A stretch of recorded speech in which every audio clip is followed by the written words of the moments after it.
நிச்சயமாக பானு, அதாவது இந்தியா பாகிஸ்தான் இடையே போர் மூடுமோ என்ற அச்சம் தற்போது பரவி வருகிறது. இதில் சர்வதேச அளவில் ராணுவ பலம், அணு ஆயுத பலம் என இந்தியா பலம் வாய்ந்த வல்லரசாக திகழ்கிறது. பாகிஸ்தானுக்கும் பெரிய பலம் உண்டு. ஆனால் தற்போது ஒரு ஒப்பீட்டு அளவிலே இரு நாடுகளுடைய பலம் என்ன, பலவீனம் என்ன என்பதை தற்போது பார்ப்போம். முதலாவதாக நீங்கள் பார்க்கும்போது அந்த நீயா நானா போட்டியிலே ராணுவ பலம் ஒரு ஒப்பீடு பார்க்கும்போது மொத்தமா மக்கள் தொகையை பார்ப்போம்.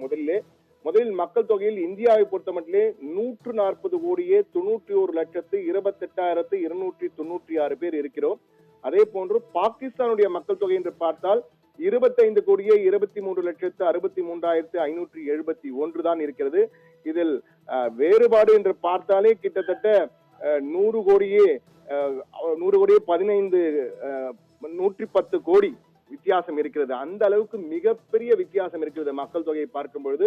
அதே போன்று ராணுவத்தினர் எண்ணிக்கை என்று பார்க்கும் பொழுது நீங்கள் ராணுவத்தில் எவ்வளவு பேர் இருக்கிறார்கள், ஆக்டிவான ராணுவ வீரர்கள் என்று பார்த்தால் 14,55,550 பேர் இருக்கிறோம்.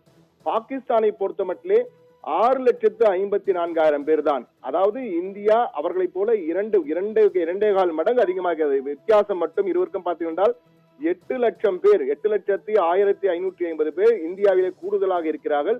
இந்தியாவுடைய ராணுவ பலம், ராணுவத்தின் எண்ணிக்கை என்று பார்த்தால் உலக அளவிலேயே 2வது இடத்திலே இந்தியா இருக்கிறது. அந்த அளவுக்கு மிகப்பெரிய ஒரு எண்ணிக்கையில் இந்திய ராணுவம் இருக்கிறது. அதே போன்று அடுத்ததாக நீங்கள் அடுத்த கார்டனை பார்க்கும்பொழுது துணை ராணுவத்தினர் எவ்வளவு பேர் இருக்கிறார்கள் என்று பார்க்கலாம்.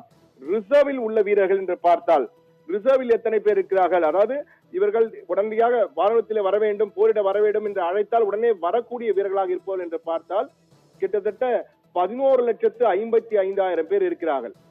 பாகிஸ்தானை பொறுத்த மட்டிலே 5,50,000 பேர் தான் இருக்கிறார்கள். இதுவும் கிட்டத்தட்ட 6,05,000 பேர் அதிகமாக இந்தியாவில் இருக்கிறார்கள். இவர்கள் எல்லாம் ராணுவ வீரர்கள் அல்ல, ராணுவத்திற்காக வேண்டுமென உடனடியே வந்து போராடக்கூடிய அளவுக்கு தயார் நிலையில் இருப்பவர்கள்.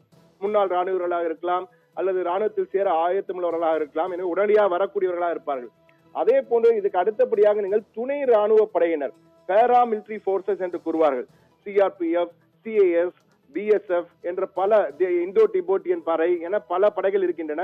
இவர்களுடைய எண்ணிக்கை என்று பார்த்தால் 25,27,000 பேர். இது பாகிஸ்தானை பார்க்கும்போது வெறும் 5 லட்சம் பேர் தான் இருக்கிறார்கள். கிட்டத்தட்ட 20 லட்சம் பேர் இந்தியாவிலே கூடுதலாக துணை ராணுவ படையினர் இருக்கிறார்கள்.